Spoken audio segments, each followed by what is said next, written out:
À Cube, c'est vous qui lancez la discussion. L'actualité commence avec vous.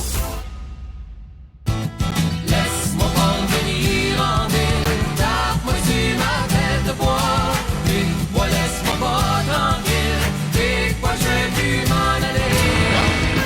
Je sais pas qu'il en pense, ça n'a pas cette scène, ni de près, ni de loin. Alors, Est-ce que vous êtes fiers d'être Québécois, Québécoises aujourd'hui, en 2025, au 1-877-827-2346? Les réponses sont nombreuses.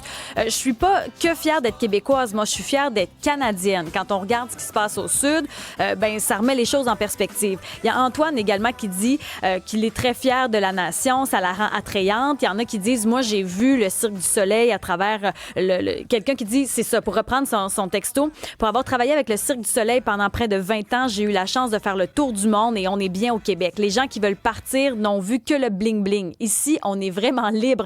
Ce sont vraiment les mots choisis. N'hésitez pas à nous contacter par téléphone. On veut vous entendre à 187 Cube Radio.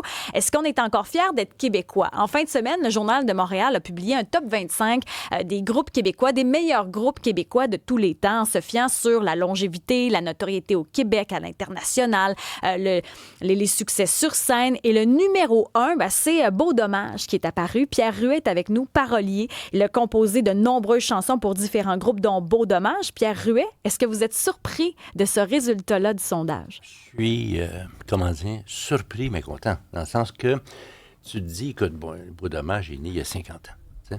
Oui, Beau Dommage est né il y a 50 ans. Donc, tu te dis, quelqu'un aujourd'hui qui a 20 ans et qui donne son opinion sur un tel sondage ou va parler sans doute des groupes les plus récents, tu comprends? C'est que, alors, ce qui me fait surtout plaisir, c'est la longévité, c'est de penser qu'on a duré, parce qu'après tout, quand on écrit, ça fait 50 ans que je raconte les mêmes choses, mais tant pis, mais on écrivait ces chansons-là pour nous, oui. Pour notre gang. Alors, tu te dis, je donne toujours l'exemple, c'est Robert Léger a écrit 67-60 Saint-Vallier, Montréal, où il habitait pour vrai, c'est qu'il pensait pas que 50 ans plus tard, l'adresse enlevée dans l'appartement qu'il fallait plus que les... Mais c'est parce que je me rappelle plus de cette adresse-là que la mienne dans le temps, là, je veux dire. J'étais, la semaine passée, j'étais invité à souper juste en face, et l'adresse n'est plus là. Et ça faisait tout le temps voler. Ah oui, hein? Ah oui, on se faisait toujours voler. Oui, la plaque. Le 67-60 Saint-Vallier, Montréal. Mais, donc, c'est ça. Oui, bien sûr, content, mais... Évidemment, des gens m'ont écrit sur ma page pour dire non, je pense que ça devrait être plus. Mais ça devrait être plus les cowboys fringants. Par exemple, je me serais attendu ce qu'on dit, ces cowboys fringants, parce qu'il y a un contexte émotif très fort, évidemment. Mais. Ça veut dire aussi que Beau Dommage traverse le temps, je veux dire, en 50 ans.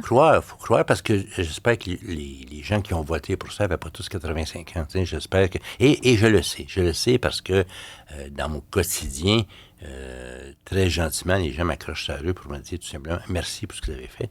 Alors, c'est donc on est plus que des dinosaures.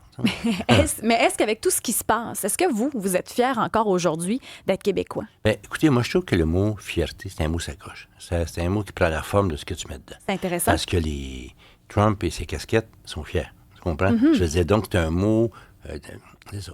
Un mot sacoche. Et moi, j'aime mieux penser... Enfin, je dirais 364 jours par année, j'ai de la tranquille assurance d'être Québécois, puis une journée, je suis fier.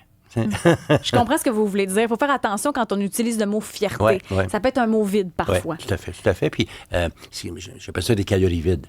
Parce que oui, peu importe ce qui se va se chanter, se clamer, se dire sur la scène le 23 puis le 24, les gens vont hurler leur fierté. Qu'en reste-t-il le lendemain? Je regarde mes filles, elles ne passent pas leur vie à parler de leur fierté de Québécois. Ils ont la tranquille assurance d'être ce qu'elles sont. Mais ça, c'est très intéressant. Est-ce que vous trouvez que les artistes aujourd'hui, en 2025, sont assez engagés? Est-ce qu'on l'est suffisamment? Je vous dirais que je poserais la question en envers. Est-ce qu'on était à ce point engagé dans le temps? C'est certain que quand on regarde les Vigneault, on vient d'entendre Charles Lebois, mais si on y allait mot pour mot, Vigneault, évidemment, n'est pas un porte-parole, c'est un drapeau à lui tout seul, qui se tient très droit à 96 ans. Mais je veux dire, est-ce qu'il y a eu une génération qui, jour après jour, clamait dans ses chansons cette fierté des Québécois? Quand je regarde les 25 groupes qui sont classés dans cette liste, il il y a tellement de diversité. Il y a tellement de diversité. Tous ces gens-là, à leur manière, sont fiers d'être Québécois. Il va, Même ceux, de la bottine souriante, la chicane, noir silence. y compris une couple qui ne font que chanter en anglais. Oh, c'est intéressant ça aussi. Bianca Gervais, l'une des co-porte-parole de la Fête nationale cette année avec son conjoint Sébastien Diaz. Bianca Gervais, qu'est-ce qui te rend fière, toi, d'être québécoise? Ah, mais plein de choses. Quand on nous a appelés pour le mandat d'être porte-parole, Sébastien et moi, on a eu un petit vertige, mais aussi une grande fierté, là, puis on reviendra sur ce mot sacoche. Cela dit, je trouve que s'il y a une année où ça prend tout son sens, où chaque choix de mettre de la musique d'ici dans nos commerces, à la radio, de se retrouver ce soir, de consommer local, de faire des achats locaux, d'encourager des entreprises, devient un geste politique. Et moi, je trouve que cette année, mon mari et moi, on est un vieux couple, hein, ça fait 16 ans qu'on est ensemble, puis il y a des bouts où on se prend pour acquis, puis il y a des bouts où on se crouse, mais ce soir, je trouve que c'est juste une soirée pour se cruiser, en fait, dans nos grandes solitudes, là, puis des fois, c'est comme un chariot, là, la roue qui couine, ben tu t'en occupes, puis l'autre roue qui est plus tranquille, tu fais bof, ça va être correct. Des fois, je trouve que c'est notre relation avec le Québec. C'est vrai que c'est important. Justement, on s'est posé cette question-là, mon chum et moi. Mon Dieu, c'est quoi être québécois? C'est quand tu as la responsabilité d'écrire un discours patriotique, là, qu'est-ce qui nous rend fiers? Fait que, bref, on essaie justement d'y répondre ce soir pendant le discours patriotique, là. C'est vrai que la séduction dans une relation, c'est très important pour que ça dure. Mais dans la transmission, ce que je trouve intéressant aussi dans votre rôle de co-porte-parole, ben, c'est l'aspect aussi où vous avez une famille. Comment on transmet les valeurs québécoises et est-ce qu'on les transmet?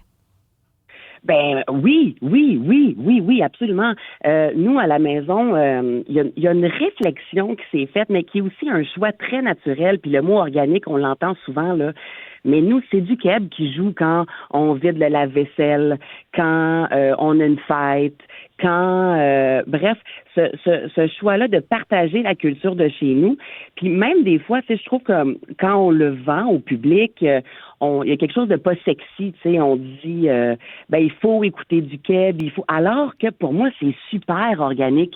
Oui, mes enfants peuvent triper sur Dua Lipa, mais dans la même fête, ça peut être suivi d'une chanson de Beau Dommage par la suite, qui peut être suivi d'une chanson des Cowboys fringants, puis c'est offrir une sélection large, mais juste consommer local, puis ça, on le fait dans chaque petit choix au quotidien à la maison. On est vraiment des amoureux de notre culture. Pierre Huet, vous, ça vous fait réagir, la notion de transmission? Ben, écoute, c'est certain. Et quelque part, les gens, mettons les Québécois qui font de la musique, peu importe la forme que ça prend, ils font parce qu'ils ont des assises, parce qu'ils ont une tranquille assurance qu'on existe, que notre musique existe. Tu comprends? C'est pas, quand je pense, je reviens à Charlebois tout à l'heure, il y a eu des pionniers, des gens qui criaient dans le désert, tu sais, comme il disait, il parlait de chansons canadiennes à l'époque.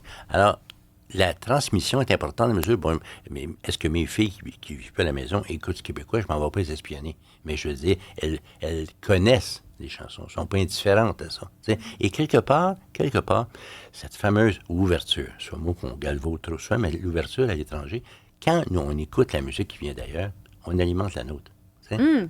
Alors, oui, mais ça, c'est intéressant aussi. Bianca Gervais, je ne sais pas ce que vous en pensez, mais quand on écoute la musique des autres, on alimente la nôtre aussi comme Québec. Dans le fond, tu sais, célébrer le Québec, ça ne veut pas dire se fermer sur les autres, au contraire. Non. Ben au contraire, puis plus que jamais, oui, vous y allez avec le mot fierté, mais je pense que notre fierté peut aussi venir de, oui, se tenir debout, oui, devant l'incertitude. On le sait présentement, les plaques tectoniques s'entrechoquent, puis on vit de l'incertitude politique. Mais ma certitude à moi, c'est qu'on est capable d'être ouvert sur le monde parce que justement, à trop vouloir être fermé, à protéger ce qu'on a, ben c'est pas mieux. Là, on monte des murs plutôt que de les faire tomber. Fait que oui, l'ouverture vers le monde. Puis je pense que justement, dans les chansons, ben les Beatles l'ont fait à l'époque de se nourrir de ce qui se faisait un peu lors des voyages. Fait que comment dire, c'est ça. C'est un petit baluchon plein de couleurs, en fait, là. Maxime du Saguenay qui dit, moi, je suis très fière d'être québécois. Il y a certaines choses qui me titillent, là, mais de manière générale, j'aime beaucoup 187 Cube Radio, 1-877-827-2346. Est-ce que vous êtes encore fiers aujourd'hui, en 2025, d'être québécois? Bianca, est-ce que toi, tes enfants t'en parlent des fois? Parce qu'avec tout ce qui se passe dans le monde, tu sais, ce qu'on entend, même ce qui se passe en fin de semaine avec l'Iran, Israël, les guerres tarifaires avec Donald Trump, on sent que les jeunes sont très préoccupés aussi par ce qui se passe à l'international avec les réseaux sociaux. Ils sont bombardés d'informations. Est-ce que toi, dans ta famille, ça se ressent? Mais c'est drôle, hein, parce que justement, quand on a su qu'on allait être porte-parole, on s'est mis à réfléchir à, comme on disait, c'est quoi être québécois, puis on écoute la radio. Puis l'autre fois, j'étais avec mes filles. Mes filles ont 11 et 7 ans, donc comprennent, pas toutes les nuances, mais comprennent que c'est une époque complexe. Puis ma fille de 11 ans me posait une question dans la voiture, puis j'ai eu comme un petit frisson, puis j'étais face à un petit duel là, interne. Je me disais, est-ce que je lui dis la vérité? Puis j'ai fait un portrait très sombre. Ou alors, je donne de l'espoir. Parce qu'à 11 ans, elle a le droit de rêver. C'est une jeune citoyenne. Elle a le droit d'avoir un futur lumineux. Elle a le droit justement, à avoir la possibilité de rêver sur sa vie. Puis je me suis dit, je pense que c'est mon devoir de ne pas lui parler trop avec des lunettes roses, mais lui donner de l'espoir.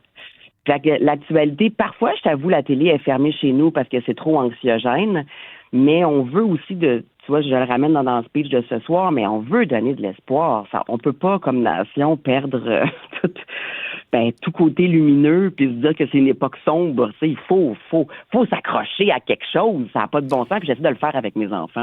C'est intéressant. C'est intéressant, l'espoir, parce que c'est vrai que ce qu'on entend, c'est ce qui va pas bien, ça clique, les conditions des routes, comment c'est difficile parfois pour des compagnies de s'implanter au Québec. Bon, les écoles là, qui sont ouvertes aujourd'hui, il y en a que ça fâche, la chaleur, les hôpitaux qui sont vétustes. C'est vrai que quand on entend tout ça, des fois, on se dit, whoop, on s'en va où va notre argent?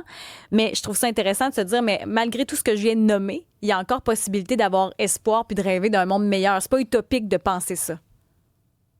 Ah non, je crois pas. Pierre, qu'est-ce que vous en pensez? Vous, je suis curieuse de vous entendre. C'est que moi, j'ai un drôle de sentiment quand on parle de tout ce qui se passe dans le monde.